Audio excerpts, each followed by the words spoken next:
Good morning, everybody. I want to begin by saying what a pleasure it was for me to meet with Prime Minister May and congratulate her on becoming Prime Minister. We've had occasion to be together before in other settings, but this is the first time that I had a chance to address her as Madam Prime Minister. I'm glad that Theresa and I could meet early in her tenure. The Prime Minister continues to be a steady influence during a time of transition.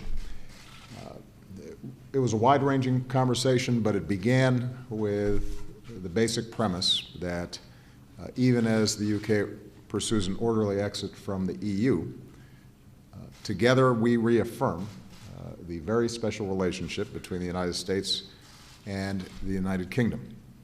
It will not simply endure, but it will continue to grow stronger with time. The vibrant economic partnership between our countries will continue. As the UK gains further clarity on its new relationship with the EU, our two countries will be discussing ways in which we continue to sustain and strengthen our trade and investment ties. Here at the G20, we will continue to pursue an agenda of inclusive and sustainable growth. When it comes to security issues, under Prime Minister May, the UK has reaffirmed its strong commitment to the transatlantic security architecture. We are NATO allies. We see the world in the same way. We will continue to oppose Russian aggression in Ukraine. We will continue to counter cyber threats. We will continue to work diligently to root out terrorist networks, and will work to destroy ISIL. At a time when the international order is under strain, I also emphasize the degree to which United Kingdom's leadership on the world stage is essential. We are grateful for the UK's indispensable role in achieving landmark agreements on climate change, on issues of energy security and global development. We will continue to count on being able to stand together, stand strong with our British friends to make sure that international norms and rules are enforced and are maintained. The bottom line is that we don't have a stronger partner anywhere in the world than the United Kingdom, and despite the turbulence of political events over the last several months, we have every intention to making sure that that continues. And so I look forward to our partnership. This is my last G20, Theresa's first, but the continuity of the relationship between the United States and the United Kingdom, that stretches back many decades, and it will continue for many decades to come. Theresa. Thank you. Thank you very much. And I'm very pleased to be here at my first G20 summit and pleased to have had the opportunity to meet you, Barack. And as you say, the United States is a special partner for the United Kingdom, a long-standing ally and a close friend. We share the same values of freedom, openness and tolerance. We share intelligence and technology. Our troops train, fight and recuperate together. And together we do more together than any other two countries in the world. And I think that's as true now as it has ever been. And our discussions today have been wide-ranging. We've focused on Brexit, on the threat from Daesh, the situation in Syria, and on the need to do more to solve the migration crisis. I'd just like to say a few words on each of those. First, we have talked about Britain's decision to leave the European Union, the process now and what Brexit means for the UK's relationships with our European friends, but with other countries too. The UK has always been a strong partner for the US, and that will remain the case. We have a thriving economic relationship. British businesses export twice as much to the United States as they do to our next largest market, and the United States is the largest inward investor in Britain, with total American investments providing more than 1 million jobs. We need to build on that strong foundation as the UK leaves the EU. We're both strong supporters of free trade. And today we've discussed how to take forward consultations to ensure that the UK and US have the strongest possible trading relationship. And this reinforces my belief that as we forge a new global role for the UK, we can and will seize the opportunities that Brexit presents and make a success of it. We've also discussed the threat from Islamist terrorism. The UK and the US have been at the forefront of efforts to defeat Daesh in Iraq and Syria, and it's vital that we take action to degrade Daesh abroad to help keep the streets of Britain safe. And the coalition is making progress. Daesh is losing territory in Iraq and Syria, its finances have been hit, its leaders are being killed, and fighters are deserting. And in recent weeks, thanks to US efforts, Daesh in Libya have been forced backwards too. But we must not be complacent. We know these terrorists are intent on destroying our way of life, and the threat in the UK remains severe. So as we drive Daesh out of one area, we must be alert to the risk that they will seek a safe haven elsewhere, and we must work internationally to defeat their ideology of hatred and murder. And we need to support other countries in the region, helping to protect them from the threat of Daesh, and thereby protecting people home in Britain too. We must also continue to strive for a political situation in Syria. The goal remains a negotiated settlement which delivers stability for all Syrians and a government with whom we can work to defeat the terrorists. We welcome US efforts to broker an end to the violence and to help protect moderate opposition forces. It's vital that humanitarian supplies get to innocent Syrians who are in desperate need, and this afternoon I will urge President Putin to do all he can to get the aid convoys in and to end the indiscriminate bombing of civilians. And next week, the Foreign Secretary plans to host the moderate Syrian opposition in London as we continue to support their hopes for a democratic, peaceful and inclusive Syria. And finally, we discuss the global migration crisis. Across the world, there are now over 244 million migrants, 65 million displaced people, and over 20 million refugees.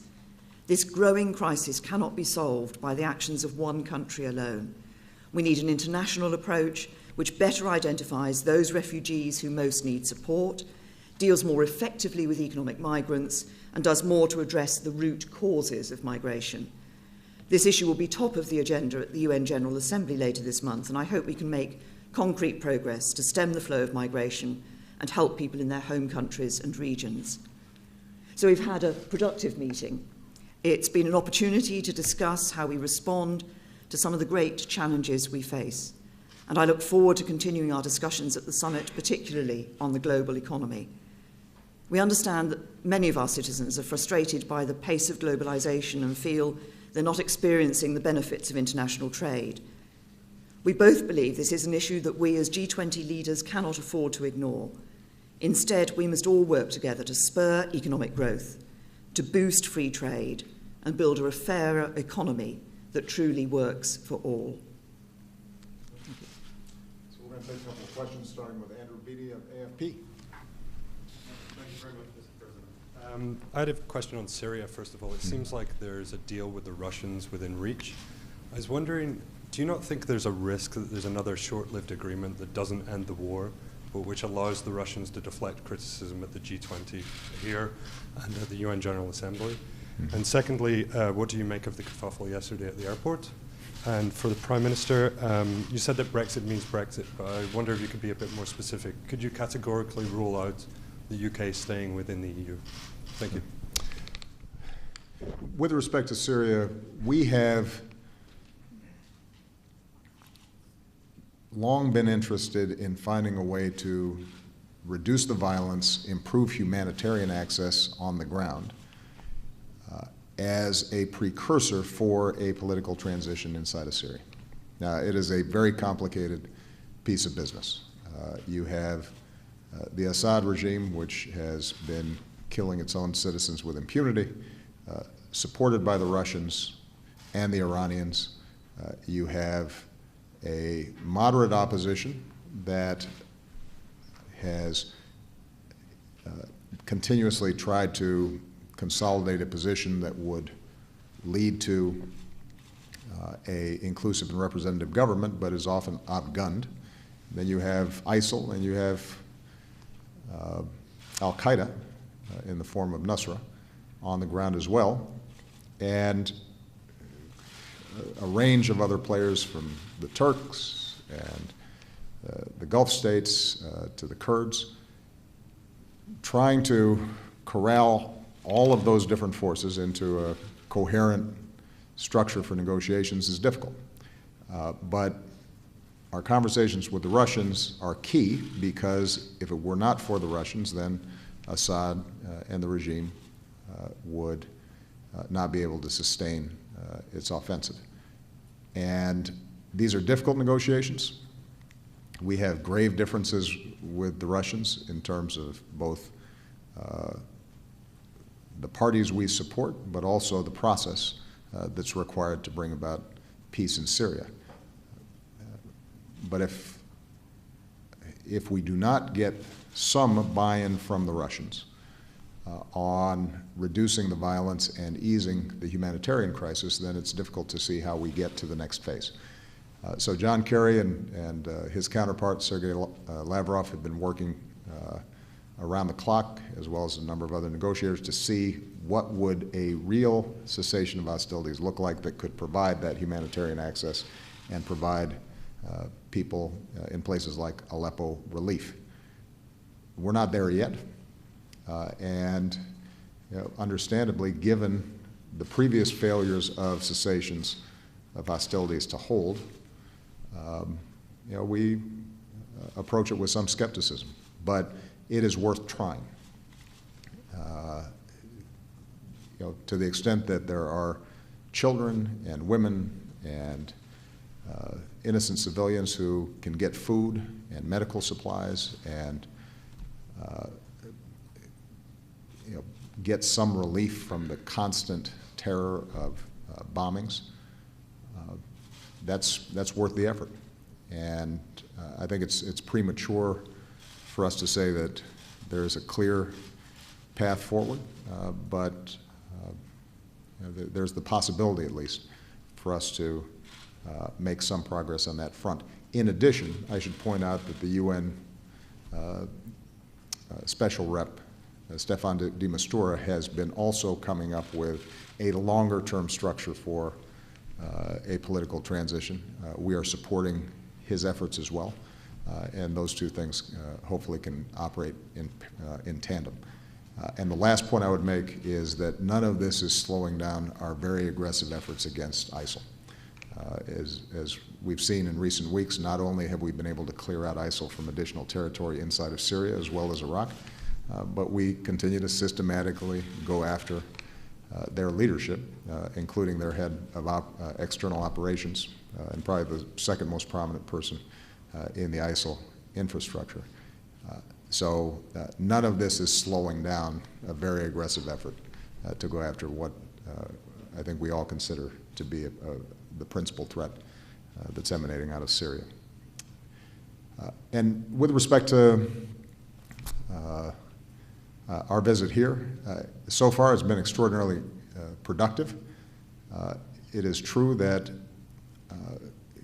not for the first time when we come here, there ends up being issues around security and press access. And part of the reason is because we insist on a certain approach to our press pool, for example, that other countries may not insist on. We think it's important that the press have access to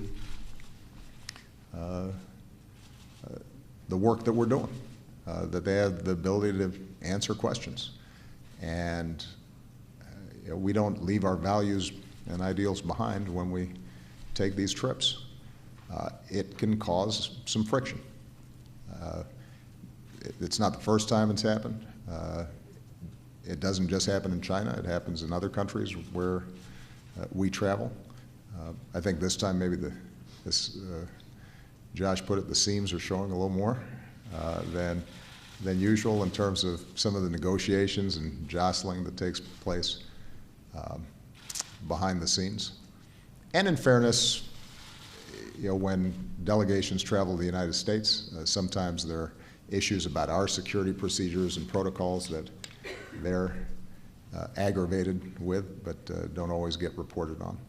But none of this detracts from the broader scope of the relationship.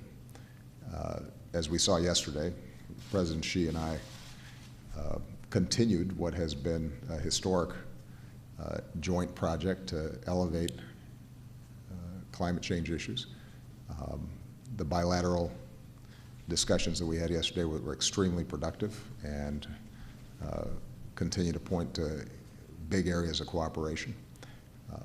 When I bring up issues like human rights, there are some tensions there that perhaps don't take place when President Xi meets with other leaders, but that's part of our job. That's part of what we do. And so I wouldn't overcrank the significance of it, because, as I said, this is not the first time that these things happen, and it doesn't just happen here. It happens in a lot of places, including, by the way, sometimes our allies. Part of it is we also have a much bigger footprint than a lot of other countries. We got a lot of planes and a lot of helicopters and a lot of cars and a lot of guys, and if you're a host country, sometimes it may feel a little bit much. You notice some chortling among the Brits. They probably find it a little overwhelming as well.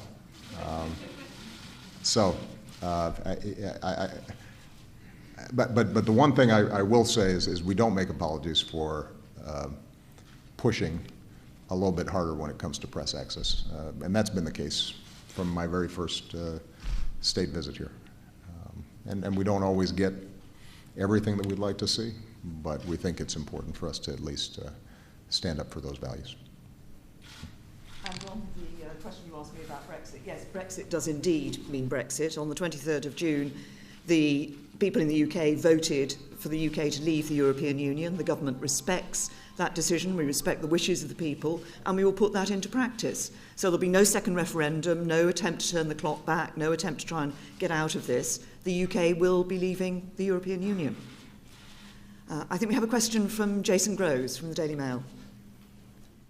Hi, it's Jason Groves from the Daily Mail. Mr. President, you came to London earlier this year and urged the British people not to vote for Brexit and warned them that they'd be at the back of the queue for a trade deal if they did.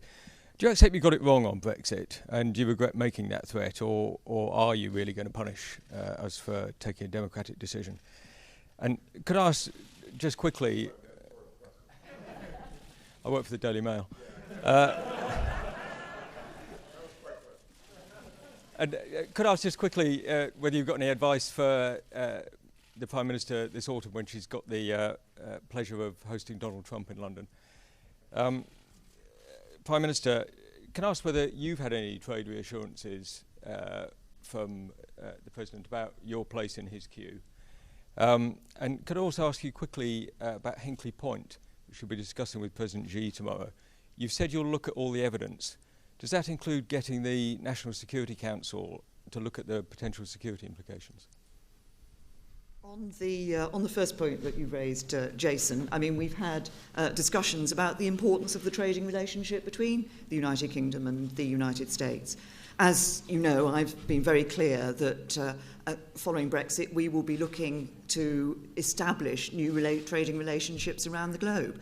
I think there are real opportunities for the United Kingdom. We will be going out and seizing those opportunities. But we have a very strong, as I indicated in my own statement with some of the figures that I gave, we have a very strong trading relationship with the United States, and we will be looking to ensure that we can maintain that strongest possible relationship into the future.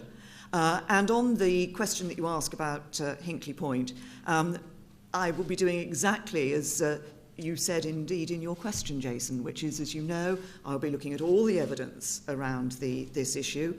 The way I work is that I don't just take an instant decision. I actually look at the evidence, take the advice, consider it properly, and then come to a decision. And I've been very clear that I will be doing that and will be taking a decision sometime this month.